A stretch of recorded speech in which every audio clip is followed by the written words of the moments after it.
Greetings loyal subscribers and honoured guests. It's been quite some time since my last dedicated video review, but at last I'm ready to review Persona 4 The Golden for the PlayStation Vita. I started playing this game on New Year's Eve, and it's been my constant companion during my commute home every day since then. The game has been lauded by many as the best game available on the Vita by far, but do I agree? Time to find out. From this video going forward, I have moved the plot and character section to the beginning, as it makes more sense to explain what the game is about at the start of the review and leaving the presentation side of things for later. There will be some very minor spoilers for the opening hours of the game here, so feel free to skip ahead if you don't want to know anything about the plot.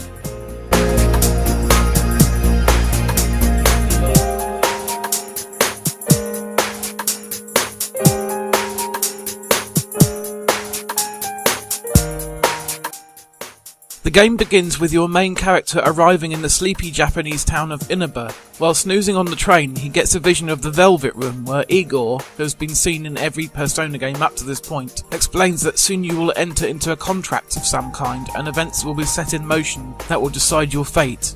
To start with, you just dismiss this as a strange dream and go about your daily routine of attending Yasugami High and making new friends in your classmates Yosuke, Chie and Yukiko. Not long after term starts, there is a bizarre murder where the victim is found hanging from a telephone pole.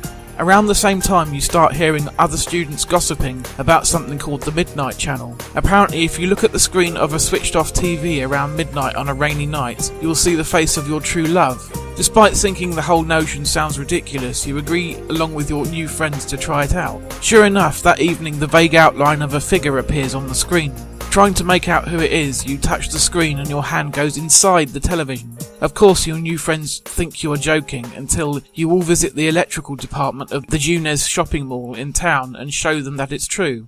After Chie and Yusuke panic that some random stranger will see that you're half inside the TV, they end up crashing into you and all three of you end up in another world.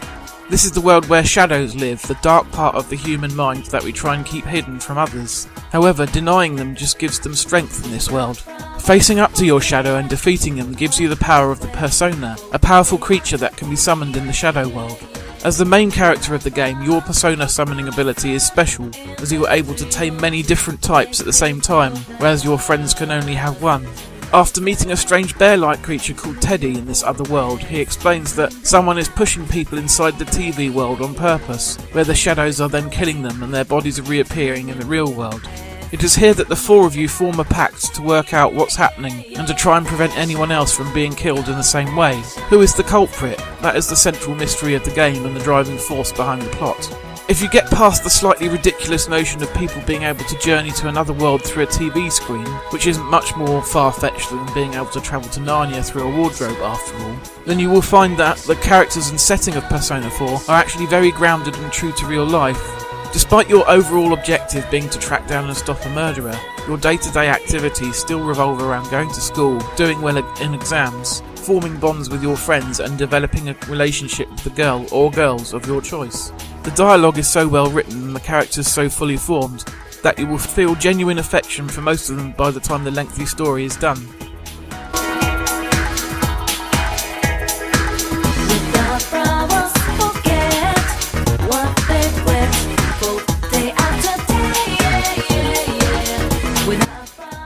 Persona 4 may trace its roots back to the PlayStation 2, but Atlus have done a lot of work to ensure that this remastered version not only meets but often exceeds the visual standard expected from Vita titles. The original 4:3 aspect ratio has been expanded to 16:9, not only for the 3D gameplay but also for the fantastic animated sequences scattered throughout the story, of which there are many. In contrast to the somewhat dark concept of summoning demons that the parent series Shin Megami Tensei is known for, the visuals of Persona 4 are extremely bright and vivid. There are also nice big character portraits whenever a character is speaking, and the entire game just oozes style, from the design of the personas and the friends that gradually become part of your investigation team to the many different menus.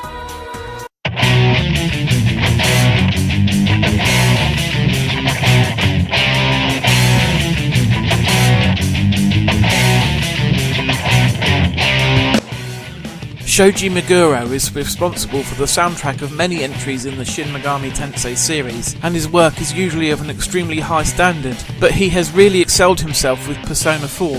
The music is extremely funky and upbeat, from the boss and battle themes to the laid-back tunes that play while you're hanging out with your friends. The music of Persona 4 and Persona 3 is extremely popular in Japan, and Atlus hold regular live concerts where Meguro performs alongside Lotus Juice, a Japanese rapper, and lyricist Raiko Tanaka. Seriously, after hearing any of the tunes in this game, there's a good chance that they will be stuck in your head for some time to come. The music is backed up by some very solid voice acting, and the cast includes familiar names like Yuri Lowenthal and Troy Baker. There was some outcry that the original voice actress for Chie Satonaka was changed in the Vita version, but if she was unavailable to record for the extensive new scenes that they've added, then there's not much else they could have done about that, really. I do really like the new Chie. I actually think she's better than the original. Again, although I haven't played the PS2 original, I have watched Giant Bomb play through most of it, so I'm quite familiar with it. The only voice that can tend to grate is that of the teen idol Rise Kujikawa, and that's because you will be hearing her repeat the same phrases over and over again while in battle.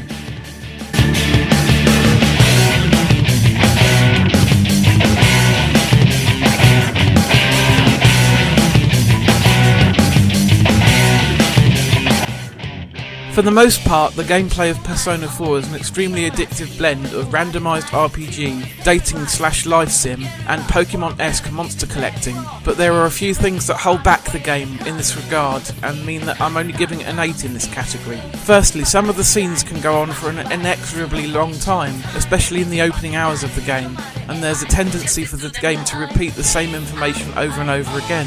This does get much better after the first 3 hours or so, and you actually get to start forging social links and exploring dungeons, but it can test your patience. The other aspect that I think can be stronger is the design of the dungeons themselves. While each one has a different theme and background music, fundamentally they are all very similar, with very dull layouts and palette swaps of the same old enemies, except with elemental strengths and weaknesses shifted around.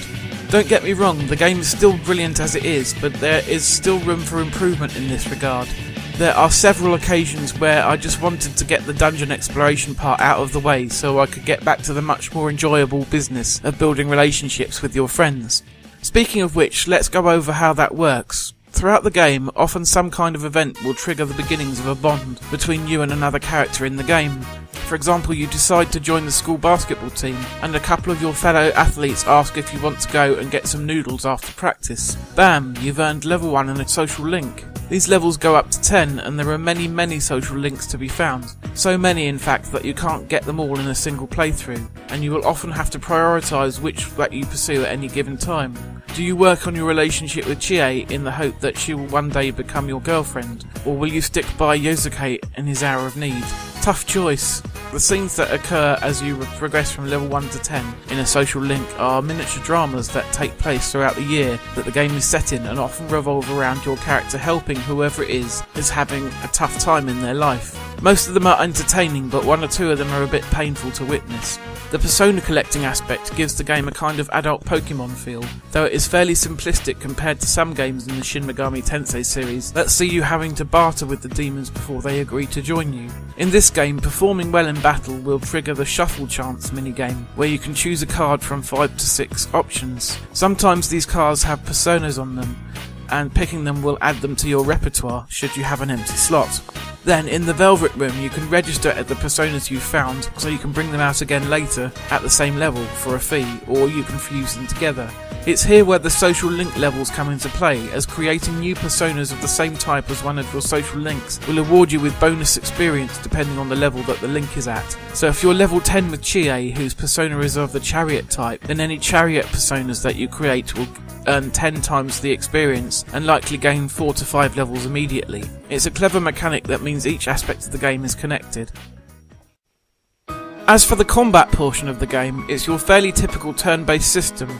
All of the spells and abilities will have some very strange names if you've never played a Shin Megami Tensei game before, but it won't take too long to learn that Zio is electricity and Agi is fire, for example. You can always press L1 to check an enemy's strengths and weaknesses as long as you've already learned them. Persona 4 is the latest game to use the press turn system, whereby you are punished by losing your turn if you attack an enemy with an element it's immune to, or you gain a bonus turn if you use something enemy is weak to. The game can be quite challenging on the default difficulty setting, but by no means insurmountable. It mostly means that you will have to spend more time grinding for levels in the dungeons. Personally, I don't find grinding very enjoyable and would rather have a shorter, easier experience overall, so I played through the game on the easy setting.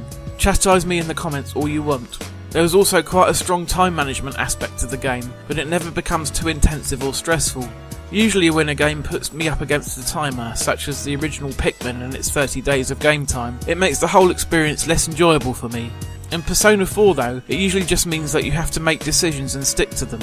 In Persona 4, doing something like developing a social link, a part-time job, or visiting the local Chinese restaurant Aya will use up part of that day. Focusing on a small number of social links that you'd like to complete first before moving on to others is a good way to go.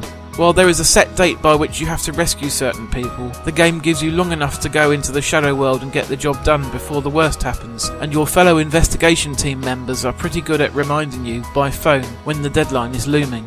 Before I move on, there's one more aspect of the gameplay I want to mention. Your character has various stats: courage, diligence, knowledge, understanding and expression, all of which start at 0 at the beginning of the game.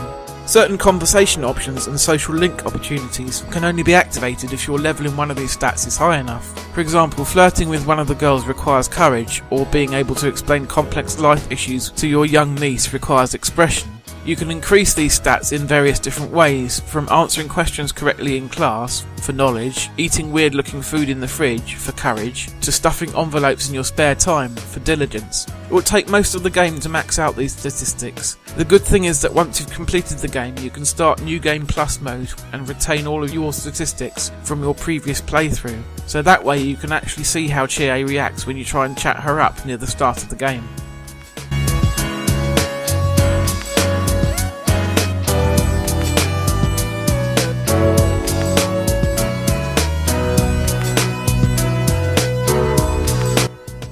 While at its heart Persona 4 The Golden is a port of an old PlayStation 2 game, Atlus have made a raft of improvements and changes that really do make it a lot better. For example, when you fuse 2 or more personas together in the PS2 version, the skills that could be carried over to your new creation were chosen randomly from all of those you unlocked for the parent beasties. This meant that if there was a specific skill or group of skills that you were trying to move over, you would have to keep selecting and deselecting the personas until the game randomly decided to give them to you. Now you just choose the personas you want to fuse and are given a list of the abilities to pick from. Much better. The game is full of little interface improvements like that.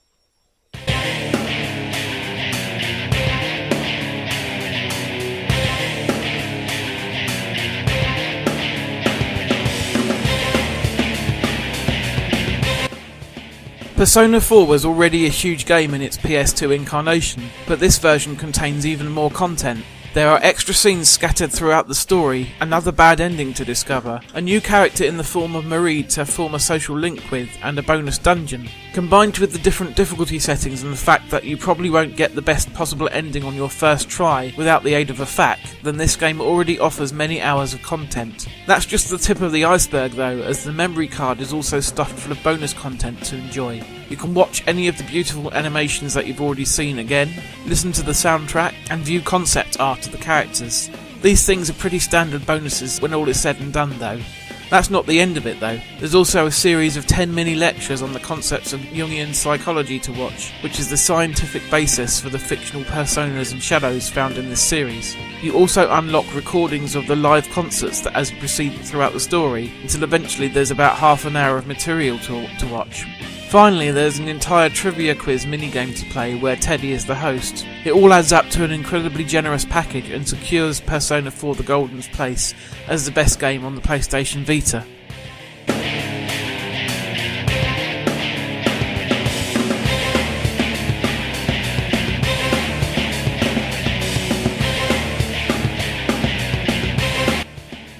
So, yes, I do think that Persona 4 The Golden is the best game on the Vita. Certainly the best value, that's for sure.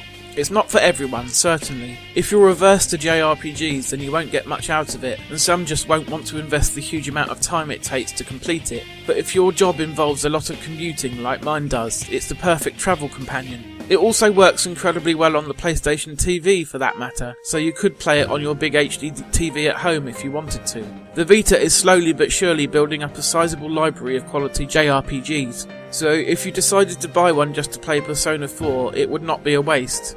Now, if you'll excuse me, I'm off to watch the Persona 5 teaser trailer one more time.